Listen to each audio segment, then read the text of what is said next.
All right, welcome to another deep dive. Today, it's Indochina and the U.S. involvement there. Yeah. You guys really piled on the sources for this one. We've got, let me see, academic essays, historical analyses, even some excerpts from the Pentagon Papers themselves. Yeah, it is a pretty incredible collection of perspectives to dig into. Yeah, so where do we even begin? Okay, how about this? Our mission for this deep dive is going to be, to really unearth the key decisions made, the motives behind them, maybe even those hidden ones. And, of course, what were the long-term consequences? This is a complicated period, so much going on. For sure. And maybe, just maybe, we can answer a question that's been debated for decades, right? Was the Vietnam War inevitable? Could it have gone a different way? What do you think? Well, that's the big question, isn't it? And honestly, to really understand how deep the U.S. got involved in Vietnam, I think we kind of got to rewind a bit. Take a look at Indochina before the war even started.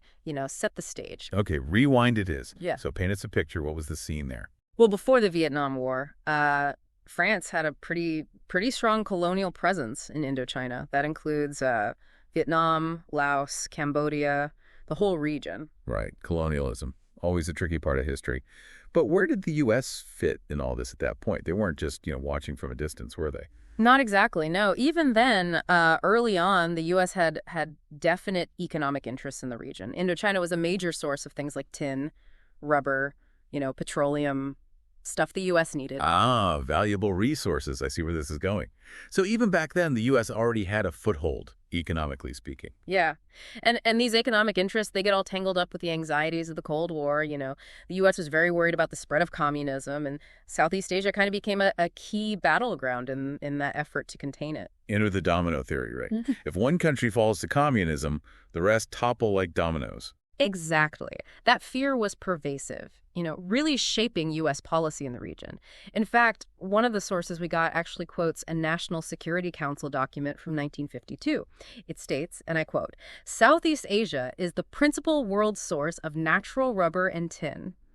Access to these materials by the Western powers and their denial to the Soviet bloc is important at all times." Wow, pretty blunt. Denying resources to the Soviets, containing communism was priority number one, it seems. Absolutely. And it wasn't just about resources either. The U.S. feared, a domino effect, not just in Southeast Asia, but globally. Their credibility as a superpower was on the line. So how did this fear translate into actual action? What did they do? Well, you remember Ho Chi Minh and the Viet Minh, right? Yeah. They were fighting for independence from France. But the U.S., they saw them as a communist threat. So they ended up supporting the French effort to hold on to control. So even though the Viet Minh were fighting for their independence, the U.S. chose to prioritize containing communism over supporting, self-determination. That's what the sources seem to suggest, yeah. The U.S. was so focused on the domino theory and maintaining their global image that they kind of missed or overlooked the nuances of what was happening locally. This brings us to a key point in this whole deep dive, right? The domino theory, the fear of communism. How central was that to the U.S. actions in Vietnam? Really? It was a dominant factor, that's for sure. The sources, over and over, they highlight how the U.S. used terms like credibility, prestige, reputation to justify why they were intervening in Vietnam. It was a big deal to them. So it wasn't just Vietnam itself. It was about sending a message, right? To the rest of the world, don't mess with us, kind of thing. We're the superpower here.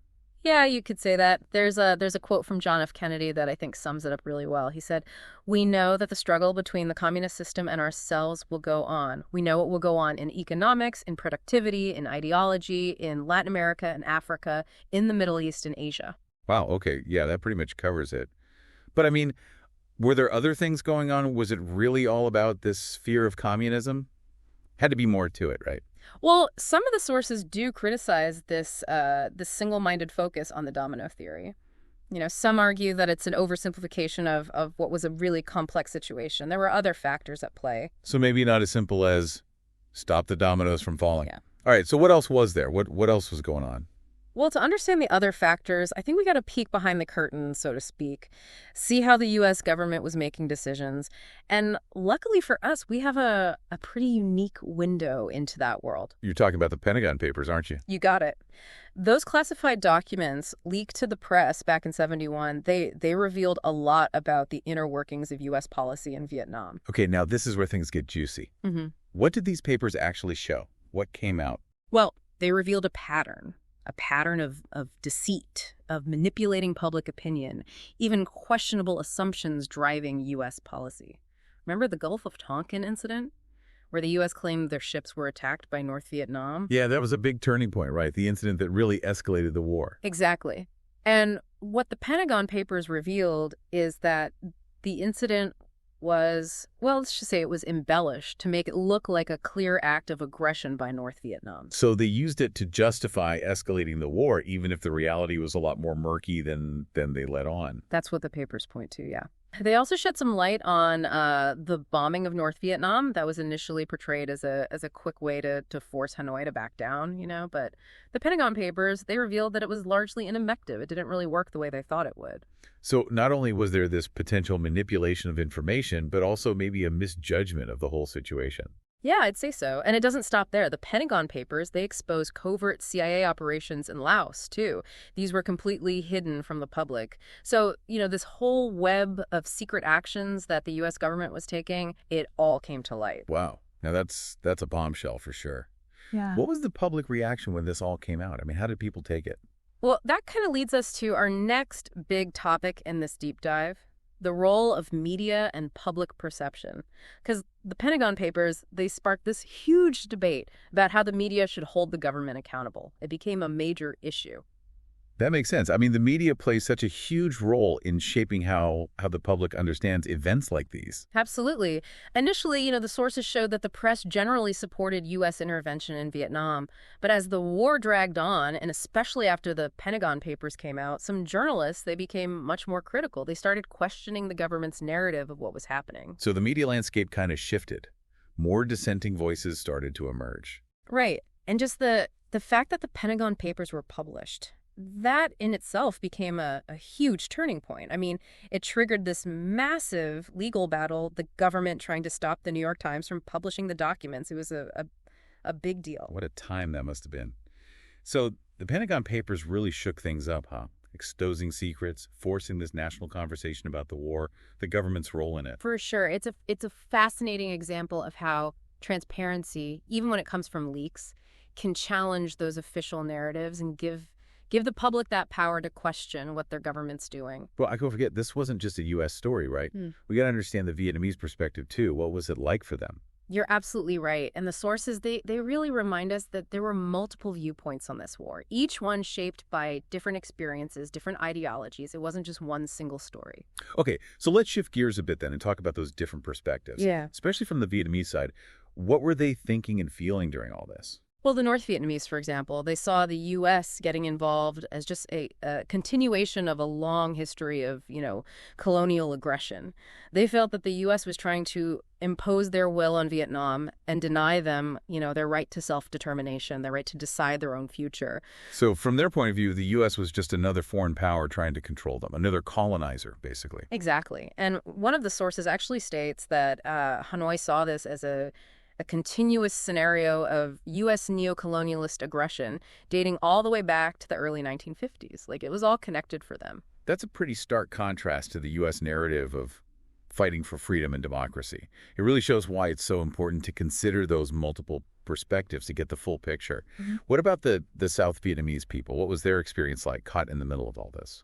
Well, the sources give us some insights into that as well. The South Vietnamese people, they were caught in this crossfire, right, between the warring factions, and they suffered tremendously, often becoming victims themselves. It's so easy to forget about the human cost of war, when we focus so much on the bigger picture, the politics, the strategies. Right, and the sources really do remind us of that human cost. They urge us to look beyond just the statistics and acknowledge the individual stories.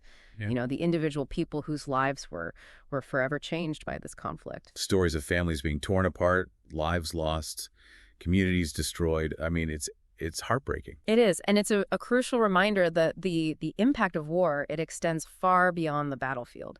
And it echoes for generations. It doesn't just end when the fighting stops. And speaking of echoes, those long-term consequences, that's what we really need to consider here. What's the legacy of this war, both for the U.S. and for Vietnam? Yeah, I mean, the ripples, they're still being felt, even today. It's pretty amazing. Okay, so let's talk about that legacy then. Yeah. What were those long-term impacts? How did things change because of this war?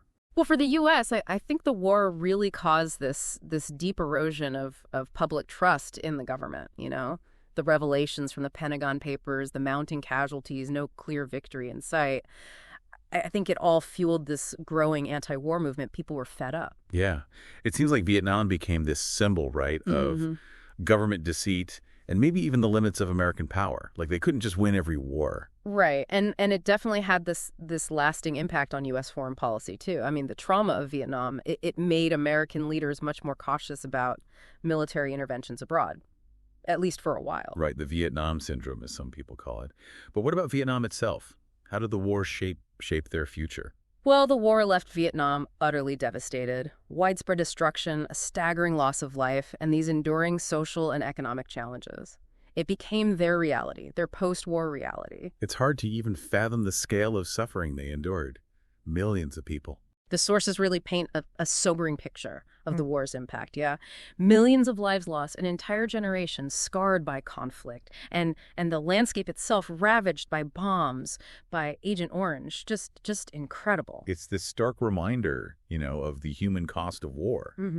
And it continues long after the actual fighting stops. It doesn't just end there. And the sources also point to the lingering effects, things that are still being dealt with, unexploded ordnance scattered throughout the country, the ongoing health problems caused by Agent Orange exposure. It's still very real for them. So the war's legacy is still unfolding in a way, both in the U.S. and in Vietnam. Definitely. And it raises this crucial question. I mean, what are the lessons learned from all this? What can we take away? How can we make sure similar mistakes aren't repeated? That's the big question, isn't it? Yeah. I mean, and one key takeaway, for me at least, is the danger of ideology clouding judgment. Right. The U.S. was so focused on containing communism, they sort of overlooked the complexities of the situation in Vietnam. They missed some things. Yeah, and the sources really emphasize how that ideological rigidity, how it led to these flawed assumptions and ultimately these disastrous decisions. Like the domino theory, it really turned out to be a gross oversimplification of a really complex geopolitical reality. Things weren't that simple. And we also see the dangers of misinformation and lack of transparency, right? The Pentagon Papers showed us how the U.S. government actually manipulated information, how they shaped public perception to justify their actions. It's pretty shocking. These sources are really clear about that. They say that a well-informed public, that's crucial. It's crucial for holding leaders accountable and preventing these future misadventures, these missteps. We have to know what's going on. And maybe most importantly, I think we have to remember the human cost of war, the individual lives that are shattered by conflict. I mean, the Vietnamese perspective, it really drives that point home, doesn't it? It does. It reminds us that war isn't just some game of political chess. It's a brutal reality with devastating consequences for real people, individuals, families, communities. Their experiences really underscore the importance of empathy, I think, of understanding those different perspectives and working towards, a more just and peaceful world. That's what it's all about, right? Absolutely. And that brings us to another critical question, doesn't it? I mean, what responsibility does the U.S. have for the destruction they caused in Vietnam? How do you even begin to address that? Yeah, that's a tough one. There's no easy answer. And the sources, they touch on it, but, there's so many different viewpoints on how the U.S. should address the damage, the damage that they inflicted. It's complex. Right. It's not just about, writing a check and calling it a day, is it? There's got to be more to it than that. Way more.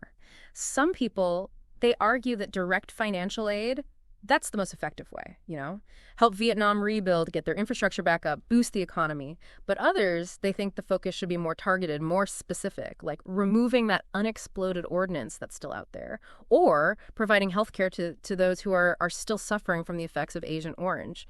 It's a long-term problem. Yeah, it sounds like a problem with so many layers, Yeah. It needs a solution that's just as multifaceted. One size fits all just won't cut it here. Exactly. And it really highlights how the legacy of war, it continues even after the fighting is over. The need for healing, for reconciliation, it's ongoing. It doesn't just stop.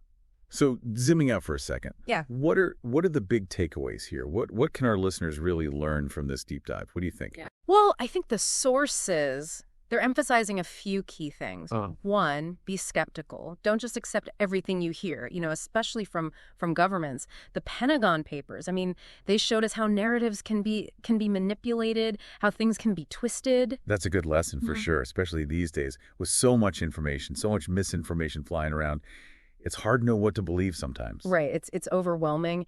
And another point they make is empathy. Try to see the war from the Vietnamese perspective, understand their motivations, their losses. It's a different side of the story. Yeah, it's easy to forget that wars, they impact real people on all sides. Absolutely. And lastly, the sources really highlight the power of individual action. I mean, the anti-war movement, it proved that ordinary people, they can make a difference. They can speak up, they can challenge the status quo. So stay informed, stay engaged, and speak up for what you believe in. Your voice matters. Powerful stuff. So it seems like this deep dive, it's given us all a lot to chew on. It's a stark reminder that history, it's not just something that happened in the past. It shapes who we are, shapes our present, and it definitely influences our future. Couldn't have said it better myself. And maybe that's the most important lesson we can learn from studying history, from looking back. By understanding the past, we can make more informed choices today. Choices that hopefully will lead us toward a more peaceful and just future. That's the goal. A future built on understanding, on empathy, on peaceful solutions. Something worth striving for, that's for sure. Well, thanks for joining us for this deep dive into the history of U.S. involvement in Indo-Canada. We hope you found it, informative, maybe even a little thought-provoking. And, as always, keep exploring, keep questioning, keep learning. There's always more to discover.